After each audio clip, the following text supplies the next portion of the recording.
acculturation, identity negotiation, and the link to depression among Somali second generation migrants. The aim was to explore their lived experiences. It wasn't to go out there and to measure a pre-existing theories. It was about understanding how the young people, second generation Somalis, experience this process.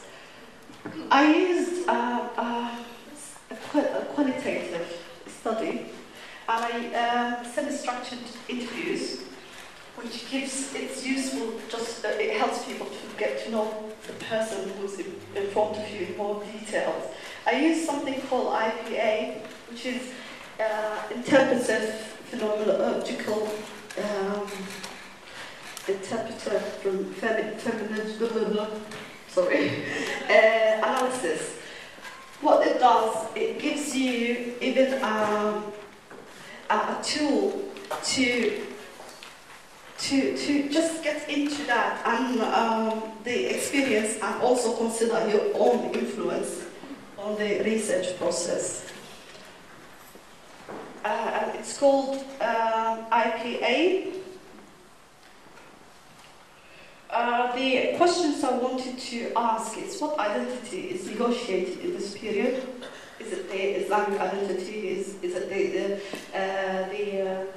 British identity? Is it the youth identity? What sort of identity they engaged in that time? And how this process is related to their mental health problems, specifically depression. Findings.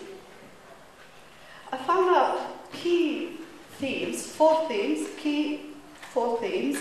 and 14 sub-themes. When I looked at asked the question, when did you start questioning yourself about identity? It matches what we have already in the literature. Is that period at the age of 9 and 8 when they go to secondary school, basically.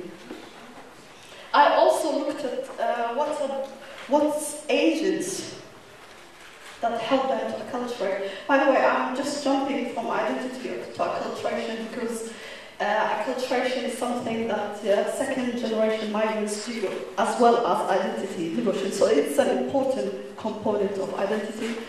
It's the cultural aspect of it. It's when two different cultures come into contact with each other, what identity is produced as a result of it.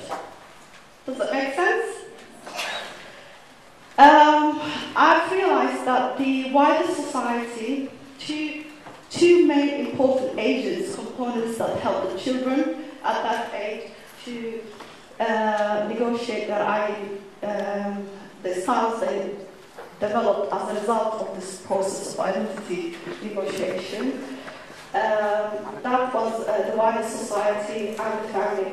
The wider society issues around bullying. If they experience bullying at school or perceived racism, why I'm using perceived? Because that's only their perception. It doesn't mean it's true. How they realize that this group that they being discriminated against, they said that they've known that from the treatment of the teachers. Now, the treatment of the teachers can be influenced by other things, like the need of the system itself. Most teachers have no time for emotional aspects of the child. If there is an emotional aspect, then they refer to other agencies, to the schools. They don't deal with it directly. So that's why I'm saying perceived racism. It doesn't mean that this is a true case of situation. The family conflict also was the main factor to their depression.